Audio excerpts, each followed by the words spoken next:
अब दुश्मनों की खैर नहीं।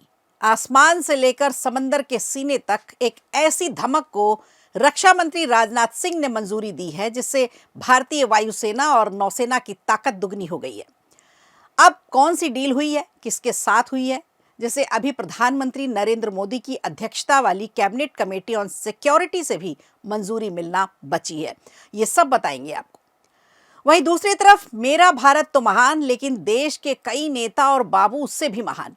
सोचिए 2007 में कोई इंसान ब्रिटेन चला जाता है, लेकिन उत्तर प्रदेश की अखिलेश सरकार और अखिलेश सरकार का प्रशासन कहाँ सोया रहता है कि उस इंसान को सैलरी देता रहता है। अब क्या है पूरा मामला और ईडी ने कैसे लगाया इतने पुराने केस का पता, ये भी बताएंगे आपको। और इसके अलावा लालू यादव की मुश्किलें देखिए खत्म होने का नाम नहीं ले रही।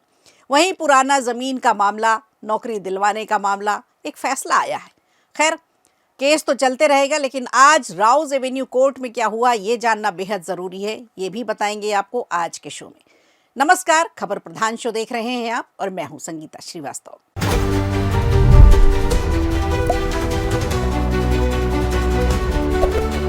नया भारत, मजबूत भारत और दुश्मनों के परखच्चे उड़ाता भारत। अब ये एक लाइन आज के भारत को डिफाइन करने के लिए काफ़ी है, क्योंकि भारत हर क्षेत्र में बड़ी मजबूती से खड़ा है, लड़ना जानता है, मारना जानता है। अब ऐसे में भारत ने अपनी पावर को और भी ज़्यादा बढ़ा लिया है।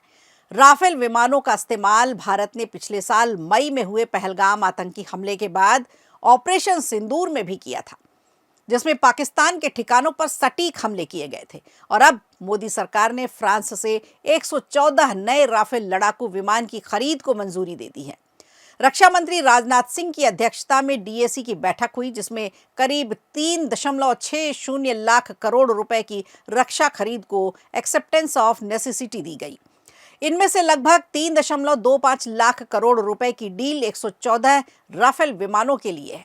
करीब 2.5 लाख करोड़ रुपए विमानों की खरीद पर खर्च होंगे, जबकि बाकी की राशि हथियारों, स्पेयर पार्ट्स और सपोर्ट पैकेज पर होगी। ये फैसला ऐसे समय में आया है जब भारत अपनी वायुसेना के स्क्वाड्रन स्ट्रेंथ को बढ़ाने वाला है और 2 मोर्चों पर संभावित खतरे से निपटने की रणनीति पर काम कर रहा है। अब सवाल यह है कि इन नए राफेल से भारतीय वायुसेना की ताकत कैसे बढ़ेगी। खास बात यह है कि MRFA यानी multi role fighter aircraft program के तहत आने वाले अधिकतर राफेल विमानों का निर्माण भारत में ही किया जाएगा। ये सबसे बड़ी बात है। इससे मेक इन इंडिया को भी बढ़ावा मिलेगा और तकनीकी क्षमता में भी इजाफा होगा, यानी दुश्मन की सीमा में दाखिल हुए बिना ही सटीक और गहरी मार की क्षमता बढ़ेगी। राफेल की बात करें तो भारत के पास पहले से ही 36 राफेल विमान मौजूद हैं, जिनकी डिलीवरी दिसंबर 2024 को पूरी हो चुकी है। ये अंबाला के गोल्डन एरोज और हशीमारा स्थित फाल्कन्स स्क्वाड्रन में तैनात हैं। राफेल की सबसे बड़ी ताकत है इसकी हथियार प्रणाली, जिसकी रेंज 100 किलोमीटर से ज्यादा है और ये दुनिया की सबसे उन्नत हवा से हवा में मार करने वाली मिसाइलों में गिना जाता है। इसके अलावा SCALP क्रूज मिसाइल, जो 300 से 500 किलोमीटर दूर मौजूद दुश्मन के ठिकानों को निशाना बना सकती है। वहीं हैमर मिसाइल मजबूत बंकरों और संरचनाओं को तबाह करने के लिए जानी जाती है। तकनीकी क्षमता की बात करें तो राफेल एक साथ 40 लक्ष्यों को ट्रैक कर सकता है। स्पेक्ट्रा इलेक्ट्रॉनिक वारफेयर सिस्टम इसे दुश्मन के रडार से बचाने और मिसाइल खतरों को जैम करने में मदद करता है। अब बात सिर्फ वायुसेना की नहीं, रक्षा अधिग्रहण परिषद ने थल सेना और नौसेना के लिए भी अहम खरीद को मंजूरी दी है। थल सेना के लिए विभव एंटी टैंक माइंस खरीदी जाएंगी, जो दुश्मन की मैकेनाइज्ड फोर्सेस की रफ्तार को रोकने में मदद करेगी। गौरतलब है इससे पहले अप्रैल 2025 में भारत 26 राफेल मरीन जेट की डील कर चुका है, जिसकी कीमत करीब 63,000 करोड़ रुपए थी। ये विमान INS विक्रांत और INS विक्रमादित्य से ऑपरेट किए जाएंगे। तो कुल मिलाकर ये रक्षा खरीद सिर्फ हथियारों की खरीद नहीं है, बल्कि भारत की सामरिक शक्ति, भारत की आत्मनिर्भरता और क्षेत्रीय संतुलन को मजबूत करने की बड़ी रणनीति का एक बड़ा हिस्सा भी है।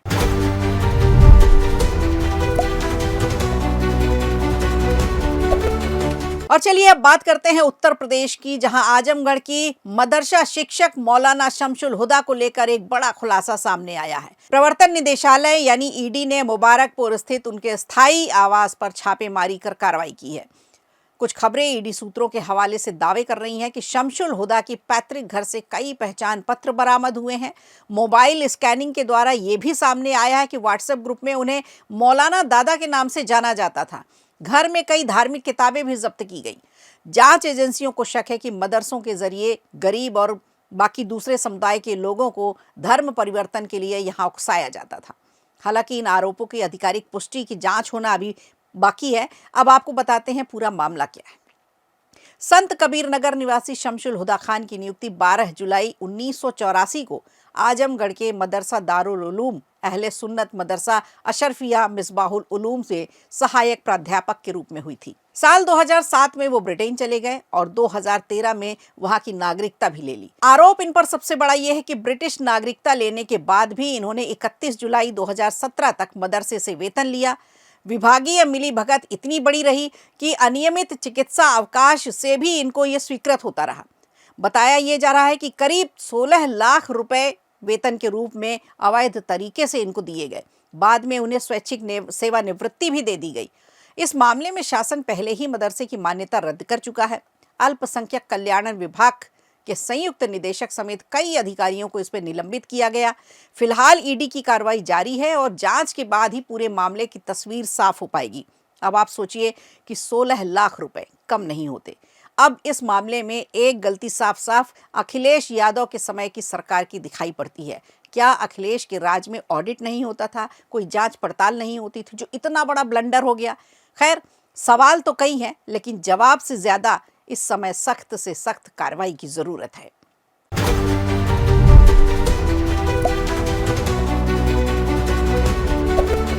और अब बात करते हैं लालू प्रसाद यादव और उनके परिवार की। आज कोर्ट ने लालू प्रसाद यादव, राबड़ी देवी, तेजस्वी यादव समेत 16 आरोपियों के खिलाफ आरोप तय करने के मुद्दे पर अपना फैसला सुरक्षित रख लिया है। अब इस मामले में 3 मार्च को आदेश सुनाया जा सकता है। ऐसे में राजनीतिक और कानूनी गलियारों में हलचल तेज हो गई है। आप समझते हैं और आपको बताते हैं कि पूरा मामला क्या है। जो आरोप लगे हैं उसके मुताबिक जब लालू प्रसाद यादव यूपीए सरकार के पहले कार्यकाल में रेल मंत्री थे, उस दौरान रेलवे के ग्रुप डी में भर्तियां की गई। जांच एजेंसियों का दावा है कि कई नियुक्तियां बिना विज्ञापन के ही की गई और कुछ मामलों में आवेदन देने के 3 दिन के भीतर ही नौकरी दे दी गई। आरोप ये भी लगा है कि इन नौकरियों के बदले अभ्यर्थियों से जमीन ली गई। ईडी का कहना है कि लालू प्रसाद यादव और उनका परिवार को 7 अलग अलग जगहों पर जमीन ट्रांसफर की गई। कई संपत्तियां बाजार मूल्य से काफी कम कीमत पर रही। उदाहरण के तौर पर देखें तो करीब 1 लाख वर्ग फीट जमीन लगभग 26 लाख रुपए में ले ली गई, जबकि उसकी आधिकारिक कीमत 4 करोड़ 39 लाख से ज्यादा बताई जा रही है। जांच एजेंसियों का दावा है कि जमीन देने वालों या उनके परिजनों को बाद में रेलवे में नौकरी भी दी गई। मनी लॉन्ड्रिंग जांच में यह भी सामने आया कि एक कंपनी के शेयर जिसके पास कीमती जमीनें कम कीमत पर राबड़ी देवी और तेजस्वी यादव के नाम पर ट्रांसफर की गई। फिलहाल सभी की नजरें अब 3 मार्च पर टिकी हुई हैं, जब कोर्ट ये तय करेगा कि आरोप तय होंगे या नहीं। तो खबर प्रधान में आज के लिए इतना ही। दीजिए इजाजत, नमस्कार। वीडियो अच्छा लगा हो तो लाइक कीजिए, शेयर कीजिए और कमेंट बॉक्स में हमें जरूर बताइए।